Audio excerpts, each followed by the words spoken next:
Okay, everyone. It is currently Monday, May the 15th, and Kylie is meeting the WINfinity core, and the WINfinity core is meeting Kylie. So Kylie is going to give us a bit of an overview of the Kairotic flow. And with that, I'll just pass it to you, Kylie. The floor is yours. Thank you. So what I've got there is the Creative Commons license, which is asking for attribution. It also has not for commercial use, and share alike is essentially that people can make derivative models or products or whatever out of it if they want, but it has to be under the same kind of conditions as this is. So they also need to make Creative Commons and so on. That's what that's about. Okay. So the big question is, where are we now in the world? And I think what we've got is an increasingly complex and rapidly changing environment, with the institutions that we have and the systems that we rely on all failing. Things just aren't working the way that we expect them to. Now, core to the Kairotic flow concept is this idea that stagnant power corrupts. So we often hear power corrupts, and absolute power corrupts absolutely. And we get that picture as well, that it's all about power over or power with or something along those lines. And my feeling is that the underlying sense of what power is, which is energy and motion and being able to do things, so it's a capability, gets a bit lost in that. So power comes along in many different forms. We can say information is power, or we can think about energy as power, or money is power, or social status, and also physical power, which gets referred to, I suppose, physical force, but it's actually just moving things. Even though we use those terms, we do recognize that power is actually essential to life. But because it's essential, we often feel like we need to grab it and hold on to it and accumulate it, rather than allowing it to flow to do what actually needs to be done. The problems that creates are, I think, fairly obvious to us, but I think that it's actually because we grab hold of that power and try to hold it in one place that we end up having problems with it. So I would suggest that power is rather like water, which if it collects in the stagnant pool, that's when it's actually corrupted. So long as it's flowing, it's probably quite healthy. I think it not only needs to flow, but it needs to flow in a particular direction. Going backwards doesn't work too well either. Now, we're in this complex world, and it is actually limiting the innovation that we can do. And this is because of the way that we're set up as human beings. We can only deal with a certain amount of complexity at any one time. We need to make choices simpler for ourselves where we can. We can't always bring in massive amounts of information, sort it on the spot, and make every single choice as we go along. So we need to make it somewhat automated or routinized when we know what's going on. So the example that I give there is, it would be very difficult if we were all having to make the choice all the time of whether we drive on the left or the right-hand side of the road. You just do whatever you do in the country that you're in and what the vehicles you have enable. But when it's a brand new context that you haven't been in before, we need to be much, much more sensitive to that context that's actually there. So as an example, if you think of driving like across country or through a field like the one in the picture, where there are hidden potholes, it's like you need to really be careful and keep an eye out and go slowly and go around things. That's what it's like in unfamiliar territory. As we get more familiar with the place, we start to be able to develop maps of, whether it's mental or whether we actually write them down. We get an idea of the way that we can expect that we can actually navigate that territory. So if you look at those tracks there, someone's gone that way. You can't see any turns, so you can assume that it's probably okay, given that it's grass, it's been recently traveled, and therefore it's probably okay to go the same direction. And as we continue doing that, the route or that way of doing things gets more and more trustworthy, so it gets deeper and becomes more obvious. And eventually, if we decide it's really trustworthy, then we might do something like actually pave the road so it's obvious and we really don't have to think about it too much at all. But the world that we've got now is actually just changing too fast for the sense making. And as that context changes, all of the things that we rely on, like those maps and standards and so on, they need to change as well. because if they get out of touch, the choices that they suggest we should make are actually a red herring. We end up going in the wrong directions. And this is one thing when it's something that we can see, like we're very visually reliant creatures. It's another thing altogether when we're dealing with completely abstract concepts or stuff that we can't touch. So we end up with rituals and cultures and things like that disconnected from why they actually emerged in the first place. So I think what we need is a new perspective, a new way of looking at things, especially in this non-physical kind of territory. And that's where this cycle of Kairotic flow comes in. So it's trying to provide another way of seeing the big picture, regardless of whether it's physical or something else, and knowing where we are and then where we actually might need to go. I think this applies at multiple different levels. Often gets called fractal. And if we can all get familiar with what's going on, then I'm hoping that it will unleash the power of our collective choice-making efforts, sense-making, and innovation. So there's an important aspect of both the name and the way that this works, which is around this term Kairos.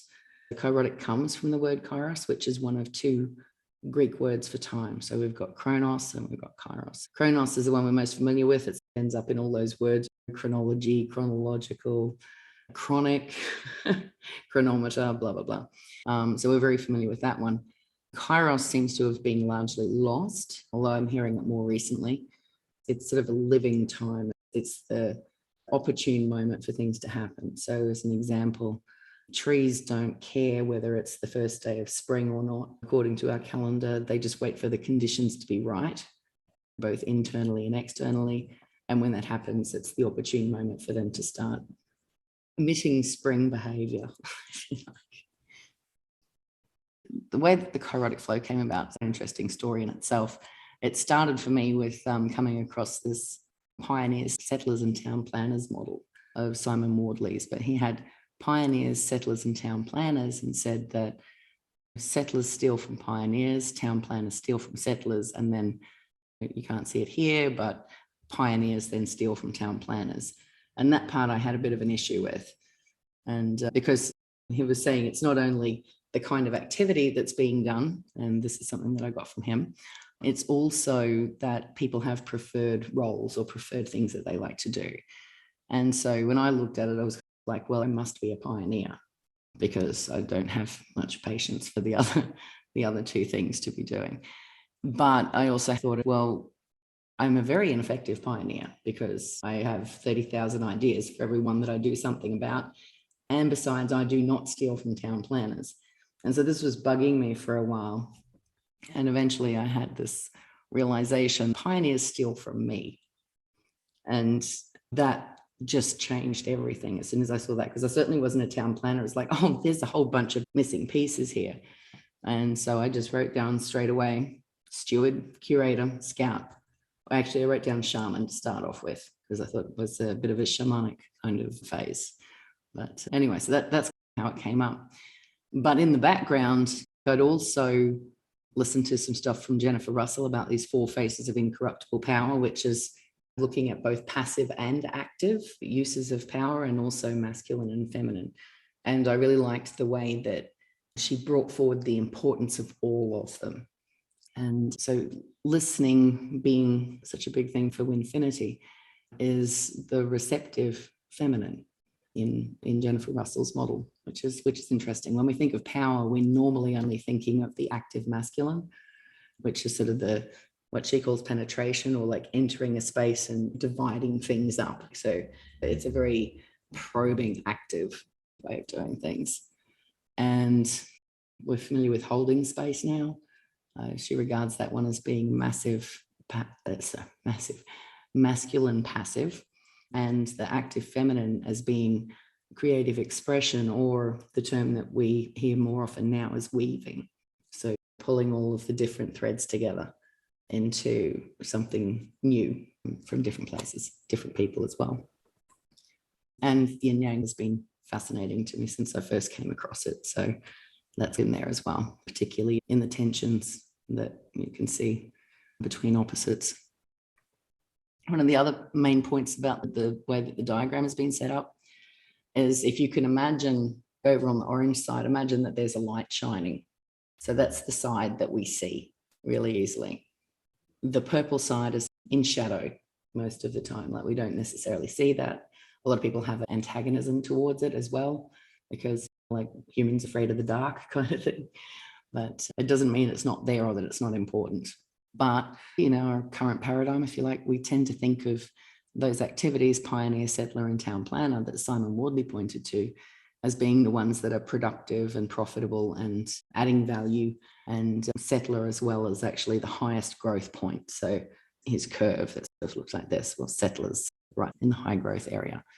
The activities on the purple side typically get treated as just costs or overheads. They're seen as not actually adding any value. If anything, they're regarded as decreasing profits because of the way we do accounting. You take off the costs and whatever you're left with is a surplus.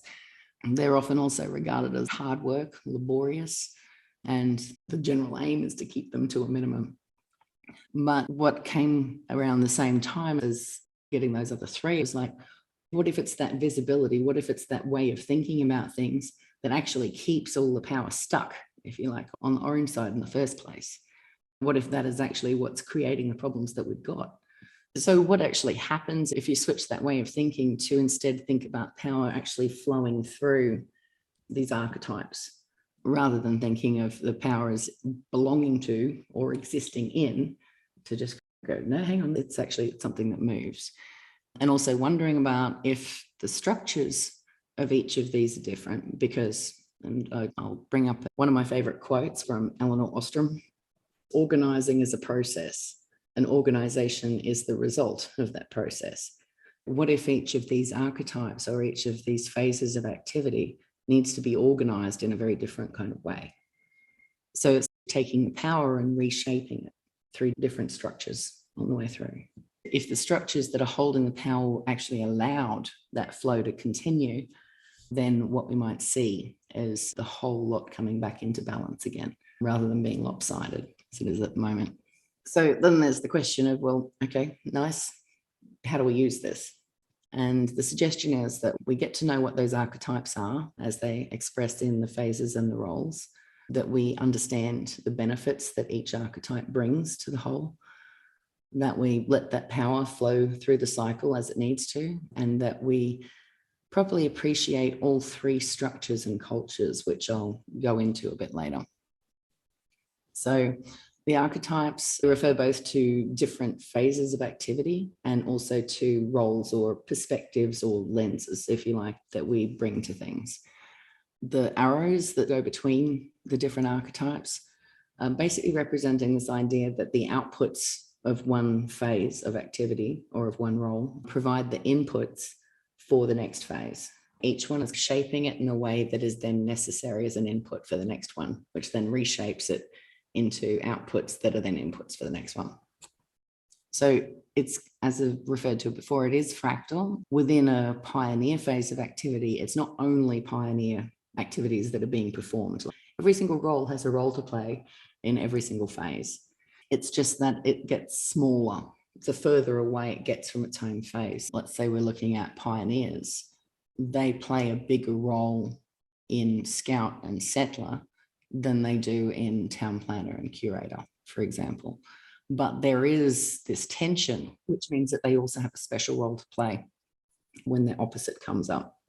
The examples given here is that when a project's there, curators are still needed, but they won't play anywhere near as big a part as the pioneer perspective does. The example of the opposite to keep the natural tensions balance is the curator being important in the settler role by providing clarity and resolving the tension around what gets optimized. So the settler is doing the optimizing, the curator is going, is this something we should be looking at all? Or is it time for it to die? Or is there something better we could be doing? I like to give an example to talk about each of these. Moving house, it's a very simple one that illustrates it fairly well. So when you're actually living in a place, you're doing a lot of stewarding. So you're maintaining and repairing and nurturing what's there, guarding whatever is sacred to the household, nurturing the needs of the whole and the spaces in between, making sure that everything is working the way that it's supposed to.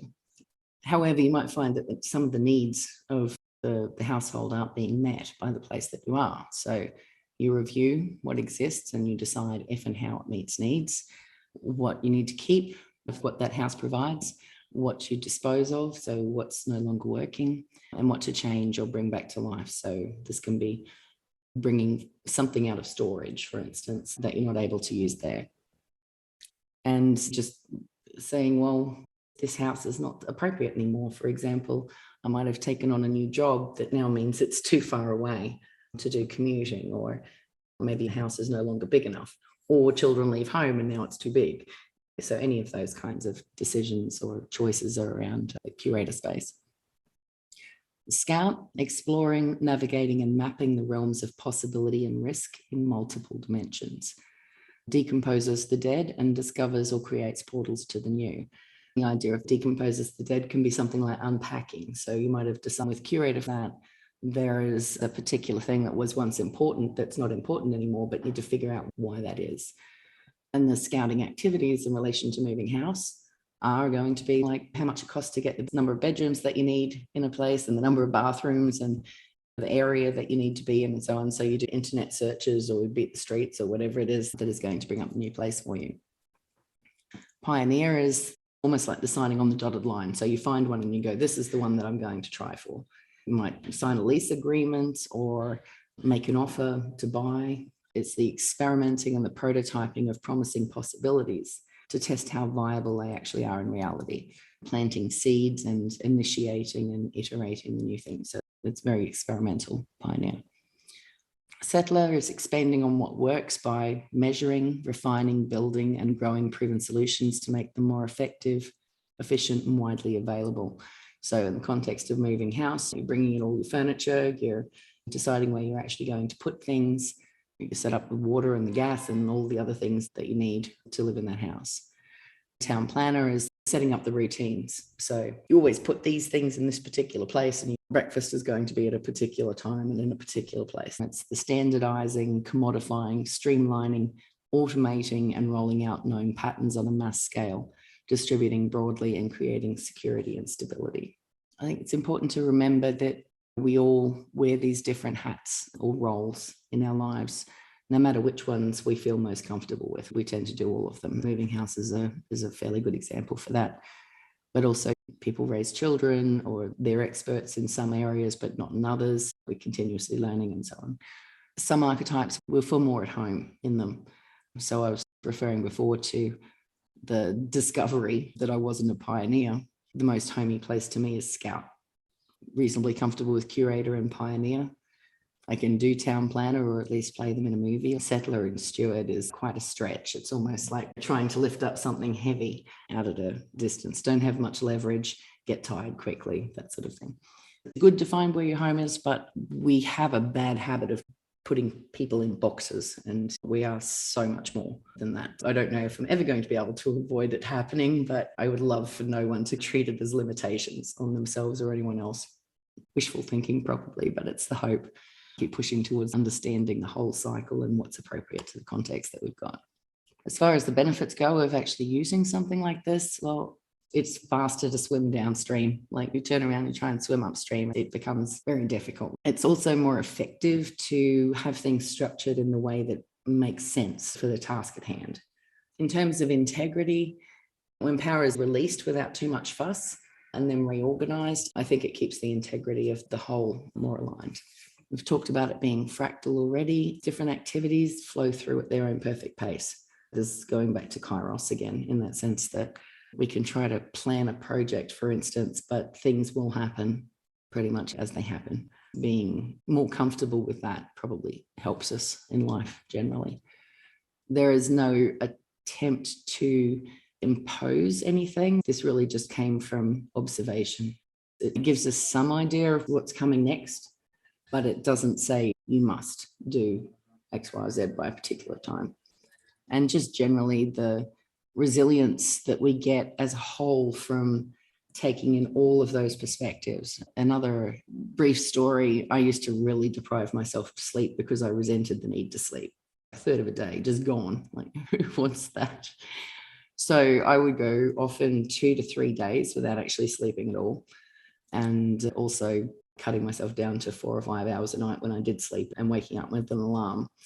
And I don't think it's a coincidence that I ended up in a career that I probably would not have chosen if I'd actually stopped to think about it. And I hung around in it much longer than was good for me, basically burnt out. Avoiding sleep, the purple side, made it impossible to do very well on the orange side either, sleepwalking through life because I wasn't sleeping properly when I should have been. The sequence is important. If we try to go backwards or we try to take shortcuts, it doesn't do us any good. It's that sleep issue again. But also we need to exercise. We need to be in the moment with the people that we're in relationships with, or the whole thing just falls apart. Having the right conditions in each phase is also important for the activities to be able to be done, for the power to flow correctly. There's 3 structures and cultures. It's ended up being a really core part of this whole map. It seems to me that pioneer and settler work very well under the market structures that we have. This feedback on how useful something is by people choosing product X over product Y. They get a sense of whether something is worth doing or not. The rewards, if we think of it in terms of ethics, they should be based on, or what we usually use as justification is, if you take a risk, then you should get a reward, but it's personal risk. Negotiation is sort of part of it as well, sort of allows a comparison. The state, town planner and steward, this is where things are fairly well known and formalized. We like to have insight into what's going on, so it's fairly frequent to get, say, salary, like if you're this level, this is what you're going to get. We're also very concerned about accountability in the state. Responsibilities are written down like job descriptions. Don't know if you've had a state job, but they're often pages and pages long, and you have to fulfill all of them, at least in theory. The commons is the structure that would work best and still does work best anyway, even though it's not well resourced for Curator and Scout, because the commons, it's not about the money. It's very much relying on intrinsic motivation rather than extrinsic rewards. Feedback tends to be continuous in the commons. People talk about each other's ideas and do reviews and so on with peers.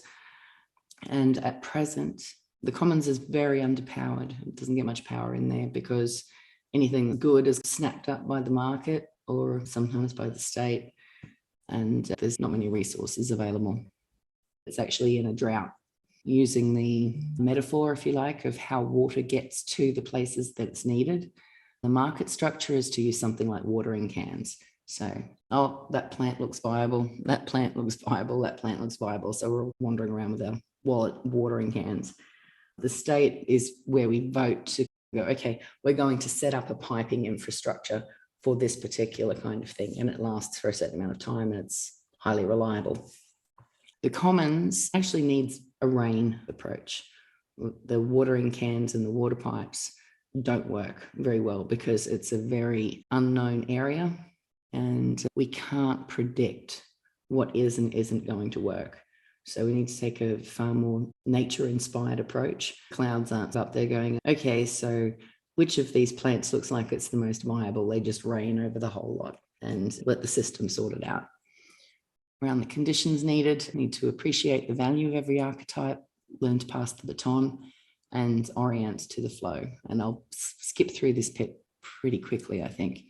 The idea is that we each only have part of the truth. Because there's part that we like best, or roles that we like best, we tend to think from that perspective and not think too much from everyone else's.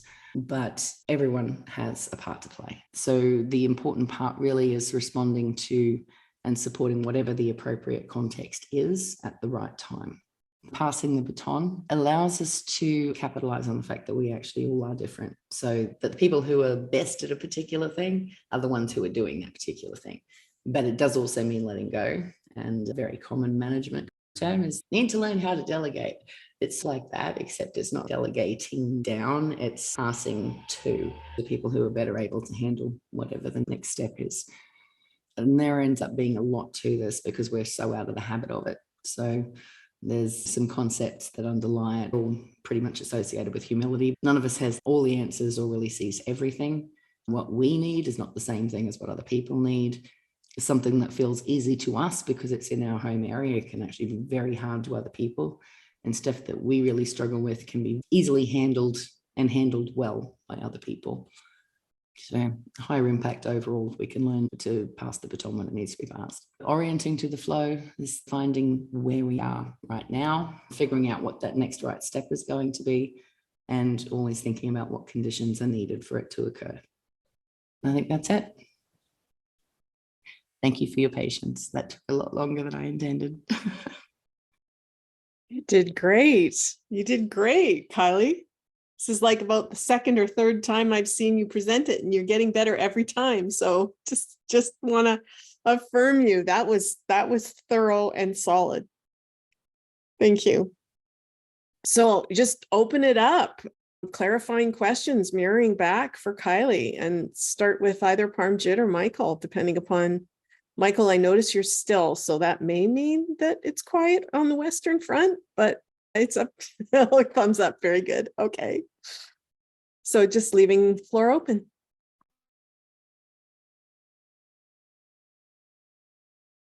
No, I'll open up by saying, Kylie, I think you've really mastered seeing the playing field, which I think is really important. What comes up for me as well too is an appreciation for cross-discipline, an appreciation for bringing the different perspectives together. And I think you've articulated that very well. And I'm still receiving what you had just given, because there are things that are popping up, ideas that are popping up, things I want to play with here, but I want to put on the side for a moment and continue to just receive what you have just offered. But I want to start by reflecting back that I think you really have a pure mastery of seeing the playing field, where I don't know of anyone who has really brought that kind of clarity to understanding the field of what's of who the players are, who the archetypes are, how they interact, where is there more rain needed, what is overpowered, what is underpowered. So yeah,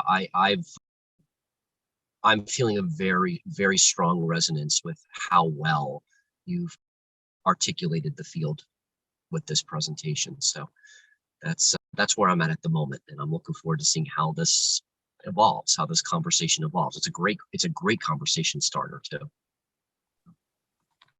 It's absolutely a fundamental conversation starter. Like, it starts the people talking in a way that I've witnessed so far has people become more receptive to actually hearing what it is that the kinds of things that we talk about, right? Because we've been playing Curator and Scout and didn't even know that that's where we were playing, and why the pioneers get so incensed by us. And it's because for them, it's the equivalent of swimming upstream, right? And swimming against the flow, and why we get comments like, you're trying to slow us down, and that, like, all these conversations, because their flow is like, we're upstream of their flow, right? So it's this whole thing. It's super, super fun to witness just how the conversation sparks are happening already. Kylie, would you be so kind as to put the link to this presentation in the chat, just so that they have access to it directly and can go to it on their own as they go along? Parmjit. Thanks for that, Kylie. I was really getting stuck in on the whole kind of all the different parts that there are. And I've got a similar feeling to when WINfinity was first introduced. It's like the old kind of thought processes aren't going to grok it. Like, there's something that's got to shift so that I can receive enough information that I can really understand it, talk about it, and understand what to do with it, when and how, kind of thing.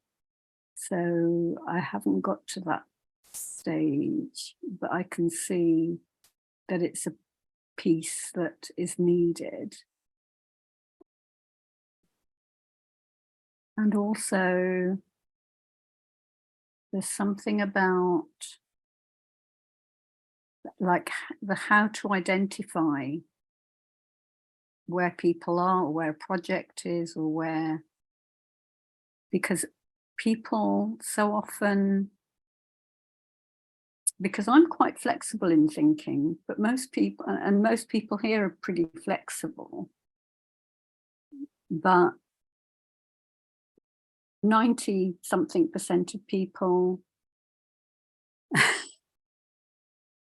if I'm thinking, okay, I need to practice this, like how this bicycle works before I can ride it.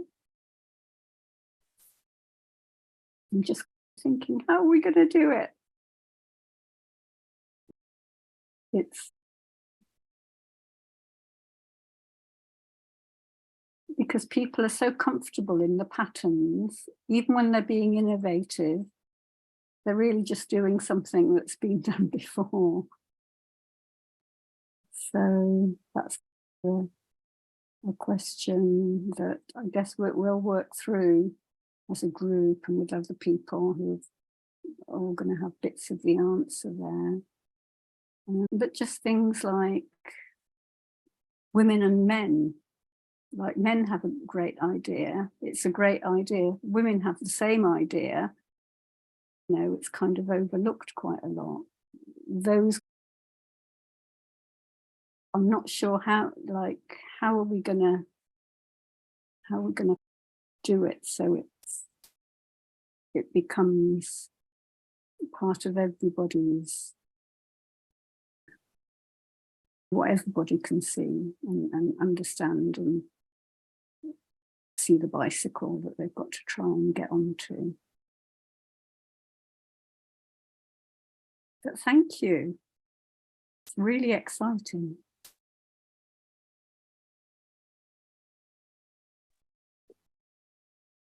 So this is the first time I've seen you present the Kairotic Flow in any, in a formal way versus all the work we did to break down each slide and each concept and conversation is very different than seeing you present it, Kylie, and it's really lovely. And I'm really glad with where it lands. It's really nice to hear you talk about it. I heard examples I hadn't heard before, and I found myself taking notes and understanding things that in slightly different angles of it, like just so nice. And I really resonate with Trey, your comments that take this feedback another deeper level in the impact that this has. And I think Mike's, your reaction to it was so right on par with that of just going, oh, this changes everything in Parmjit. That's kind of what you were saying too. It's what I heard and what you were saying, but Trey, to articulate, I just want to put an exclamation point on how that's how this felt, even having not a formal presentation and just starting off with Kylie's talking to me about it and showing me an image or two. And just that was enough for me to go, oh, whoa, like this is so nice to have language that we can point to and not just words, because that's also valuable, but more than that, a framework's not really the right word, a cycle in which to see it in. And so things have in some ways dependencies or the directionality of it gives insight to so much of the friction that we feel. I think no matter what archetype or what phase something is in, it helps to provide us with an aha around where the frictions are and where to direct our energy so that we can keep the cycle moving. And this really just provides that base level of understanding so we can start to have those conversations. And it's so exciting to finally have this. And I do, every time I receive the Kairotic Flow in any shape or form, I really do feel like it's complete. I don't end up looking at it and going, something's missing. I know it'll continue to evolve in my sense, and knowing you, Kylie, and knowing the work we've been doing together, it'll continue to evolve in little bits, but it doesn't feel like there's a massive part missing. And to that point, I really appreciated hearing more detail around how it developed in your mind, that slide of the pieces that went into the building of the Kairotic flow. And I think I feel like I've heard each one of those things separately before, but not together in one moment and time. And so it was nice to hear it all as one story of how it's evolved, and that recognition of, oh, there's something super missing here, and letting that percolate up has happened for me too, but not with this anymore. It does feel like it's got a holistic feel to it now, which is, again, that sense of grounding, and like that platform for discussion just feels really solid. So thank you for the gift of this flow, and the gift of your mind, and the gift of your speaking into it, and the gift of your time today. So appreciated.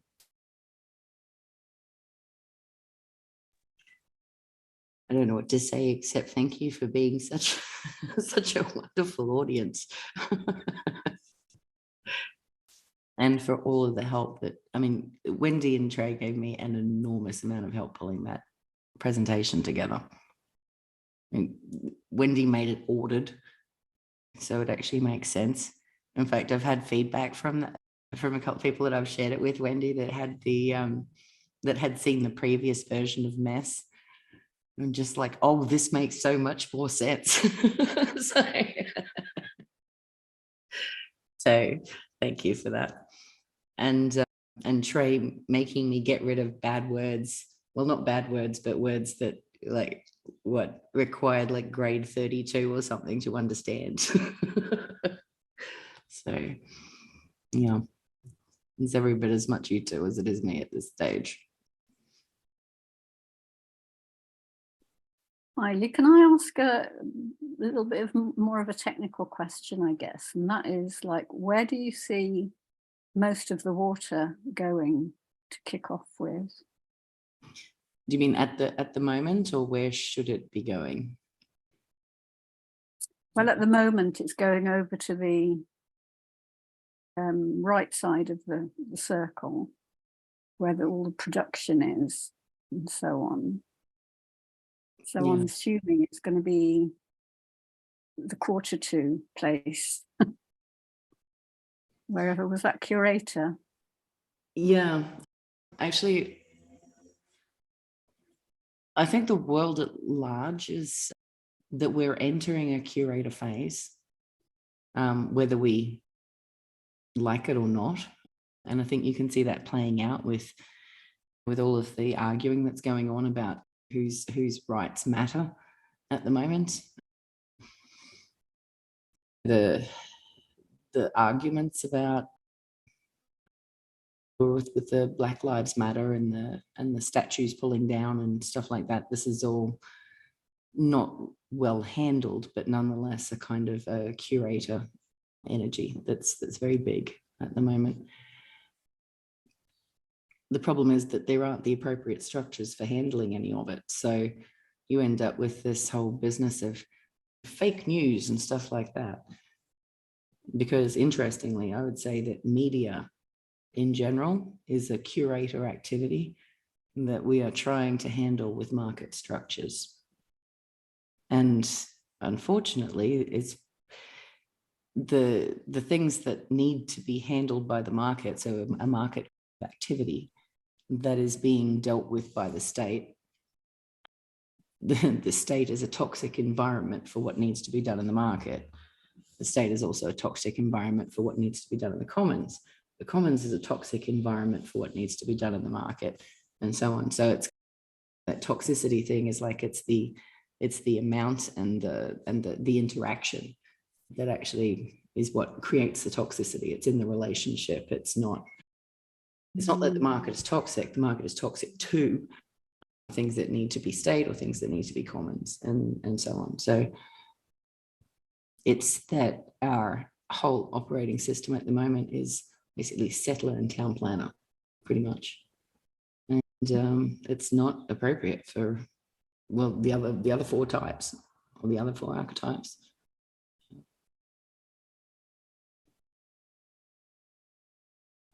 I have another question that, oh, I'm sorry, Parmjit, do you have a follow-up to that? I'll just quickly throw in that in terms of town planners, our town planning now is skipping through all the, like, their own good practice steps and jumping straight into the doing more often than not. Yeah, so it's completely just broken. Yeah. Wendy. So my question might be similar, actually, and I wrote it down a couple of days ago to ask you, Kylie, and it's coming up now after Parmjit's questions, reminding me. Where do you feel like academia sits now versus should sit? I was curious what you thought about that. Oh, at the moment it sits partly in market and partly in state, at least in Australia where I'm familiar with it. So you've got universities that are basically keeping themselves running mostly by selling seats to international students and charging them hugely for it. There is also a certain amount of state help for it.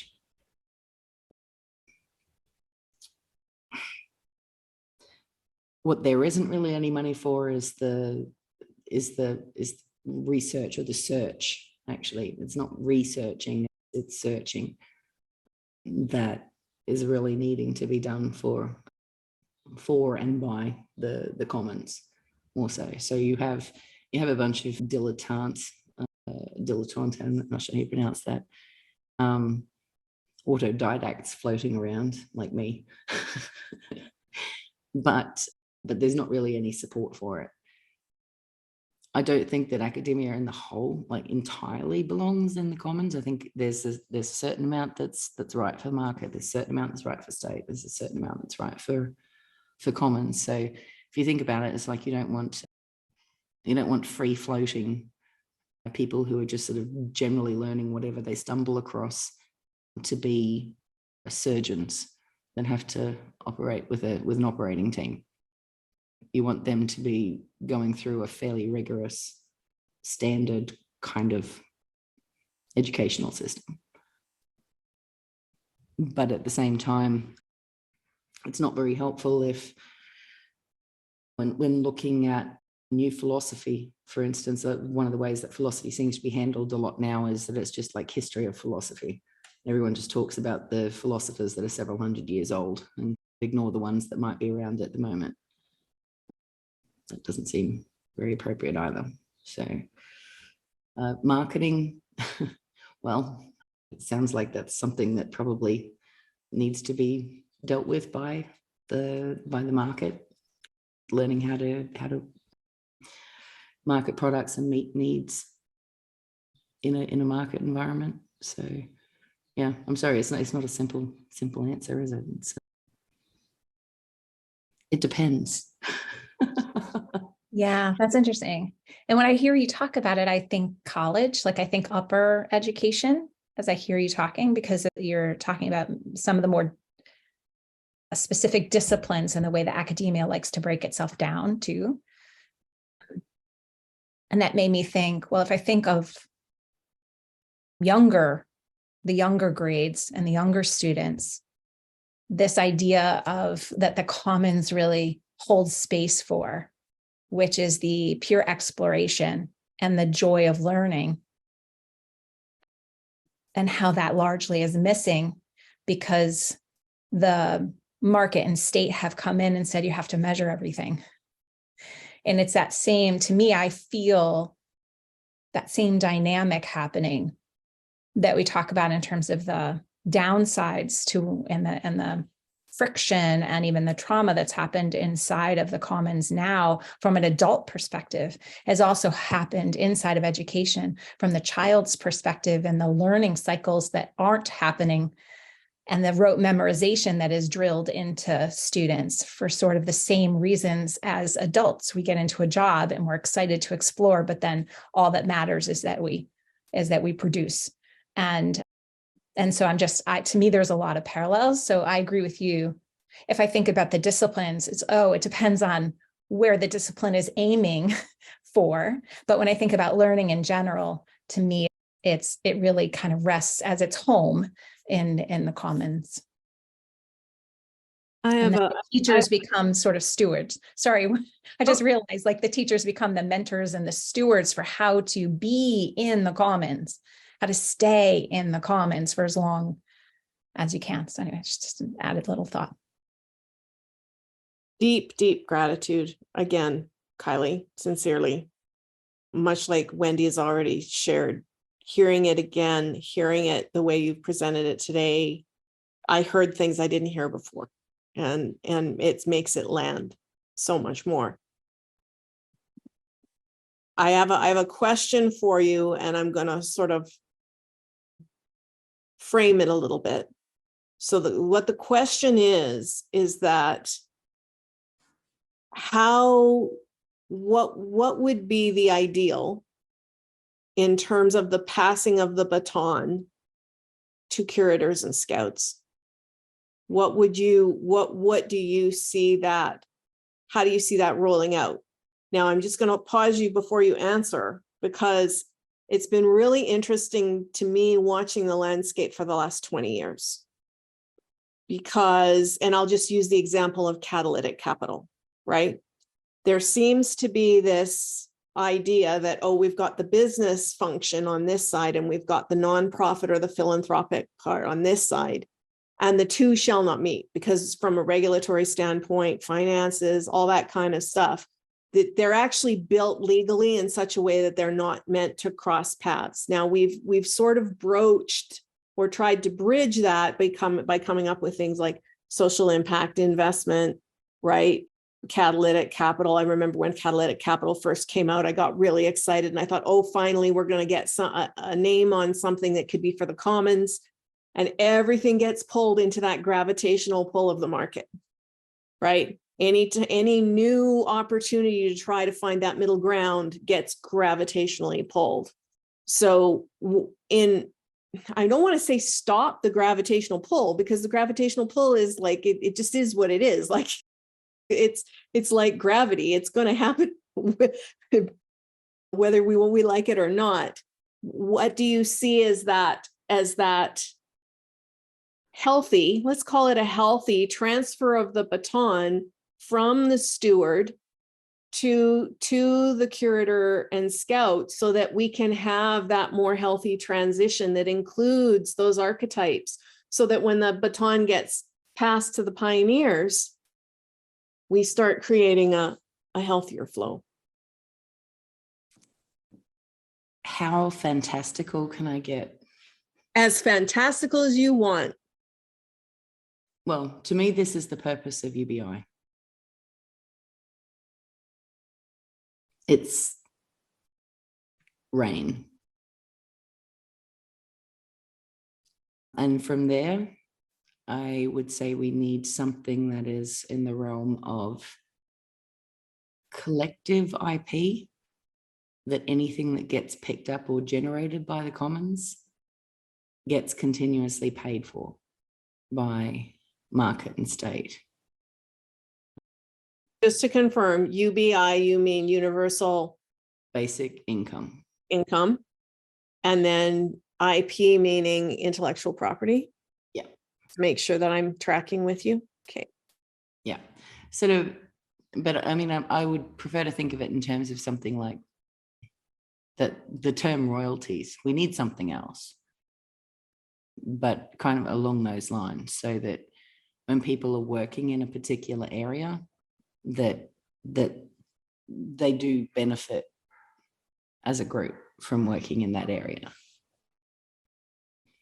but not going down this sort of trying to divvy it up. This person put this amount in, so therefore they should get X amount of return, but rather that they were part of that particular thing. So it gets rained more specifically around whatever that area is, which you might think of as like I suppose an ecosystem or something along those lines.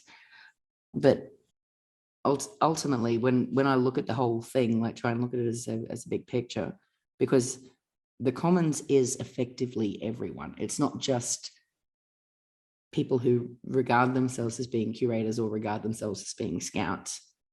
It's a type of activity. It's a phase of activity, and commons in general is basically everyone. So one of the examples I will probably use if I'm ever talking about the economic side of things, imagine a village or a relatively small community that's got an orchard that feeds them, right?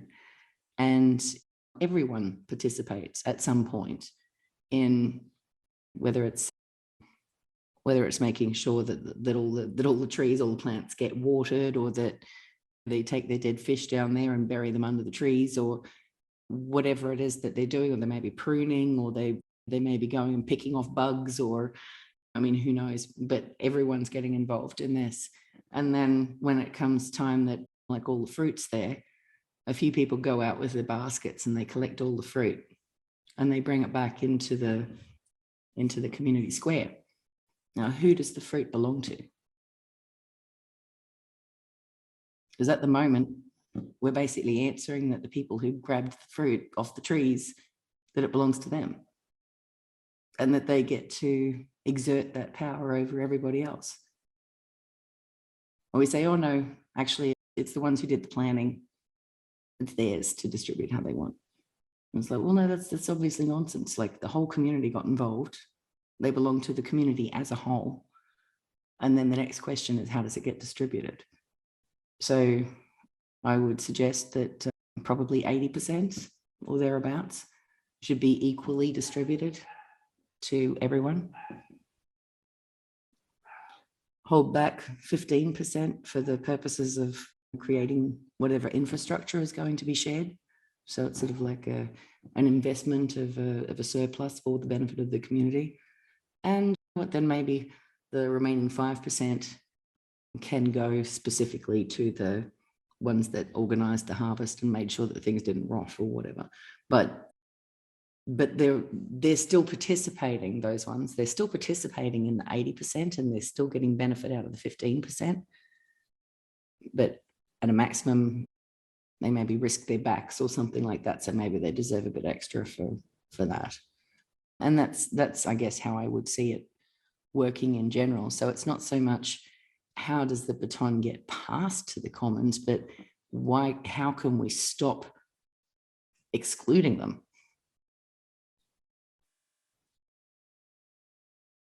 I was hoping you were going to go there.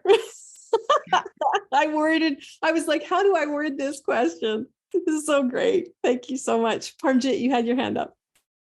Yeah, I think building on that train of thought, there's something about water, like the resource of water is the thing that's is one of the main factors around crops or apple trees or whatever it is that's going to grow or do whatever it's going to do in the ecosystem. And when I was in Ecuador, they had lots of hot springs and things like that, which is like a natural occurrence. And one of the things that really impressed me was that they were in like the commons, in the sense that people could go and use the hot springs. Like we used to go swimming and pay quite a small fee for the purposes of using this hot spring water that was meant to have healing properties. I'm sure it's got healing properties. And then just across the road, there was a really, really posh hotel where they probably paid hundreds of pounds a night to sleep. And they had their own like posh version of whatever therapy and everything. But even in the public baths, they had options of like massage and Reiki and things like that. And I was thinking, well, that's how it should be. Something's natural, and everybody who lives there ought to have access to it. But I am aware in other countries, like those kinds of resources have been snapped up by people with money, and you've got to pay lots of money to actually use that resource. Yeah, I heard a delightful phrase from George Monbiot that I've never forgotten. I heard it maybe 3, 4, maybe even 5 years ago at this point. He says, so at the moment, we've got so much of this barely private sufficiency. Oh, sorry, we've got, barely public sufficiency. So like you was talking about all the public infrastructure falling down. And there's a few people who have got this like private luxury. And saying, how about we had public luxury and private sufficiency? And I just thought, imagine if trains and buses and whatnot were actually set up to be like supremely comfortable ways of getting around. Yeah. And cheap for everyone. Like, wouldn't that be a good use of our resources instead of the expensive, super expensive cars just on the transport side? I don't know. Yeah, and let's slow them down. What's the rush to get from A to B?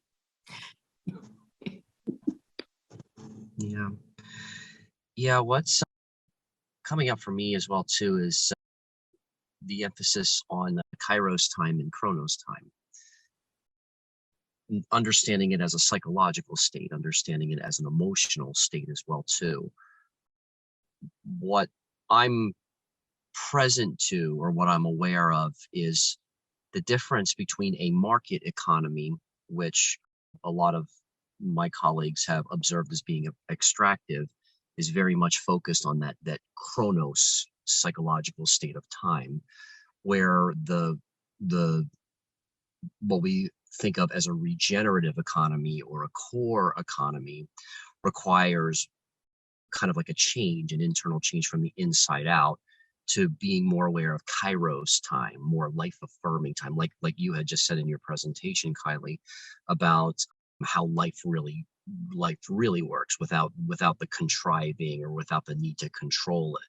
So what I'm present to is, how do we have those conversations that we can invite people into where they're not so attached to the structure of Kronos time, and we can start to explore relationship with each other within the flow of Kairos time, which is an inside job, which is like it can't be mandated or regulated, but it emerges through environment, through culture. So that's just something that I'm aware of, as well as like making it rain. Yeah, how do we have more environments where we become aware of going back and forth between our awareness of Kronos and Kairos time? Because I think that's the state. I think that's the mindset where we can start to move the needle from being immersed in this chronological market economy and start to explore what a regenerative core economy might be. So that's just something that's just emerging through this whole conversation for me. And thank you, because I'm going to be looking very closely at the slides as well too. And I'm very grateful for the recognition, because I don't think outside of Marta and the Collaborative Innovation Institute, I haven't found anyone yet who has distinguished the difference between Kronos and Kairos. So that's really I'm really appreciating this part of the conversation at the moment as well too. So thank you for that. That's great. It's one of my favorite parts too. Our habit of thinking that we understand something because we can divide it up into equal pieces and measure them. So I keep stumbling over it all the time. So the career that I burned out of was project management. And for there, you've always got people wanting to get you to do exactly that. When is this going to be done? well, it depends when, and actually I set up, finally got around to over the weekend setting up the coaching and consulting thing that I'm going to charge for around this on my coaching website on the weekend. And I started it off with basically this story that happened not long into being a project manager as a contractor. And so the project executive or sponsor, I suppose, said to me, well, how long is this project going to take? And like, I'd only just walked in and just gotten a little bit of an idea of what it was about. And I just kind of and started off saying, it depends. And he's like, you should be a consultant. And I was like, what? Why? He said, well, that's what consultants always say. It depends. And I was like, oh, okay. So then I turned into a smart ass and someone asked me that stupid question. I'd say, how long is a piece of string? Because you can't answer a question like that without sufficient context, obviously. But that's essentially that difference between that Kronos, how long is it going to take? And that view of, well, you need to find out what it is that you're dealing with and so on. And then you can make a guess, but it's only a guess. Like in that sense of, like, you can guess that that flowers are going to pop up in spring, but you don't know exactly when. Anyway, I fell in love with the word Kairos as soon as I heard it. I can't even remember when it was. I feel like I've been in love with it forever.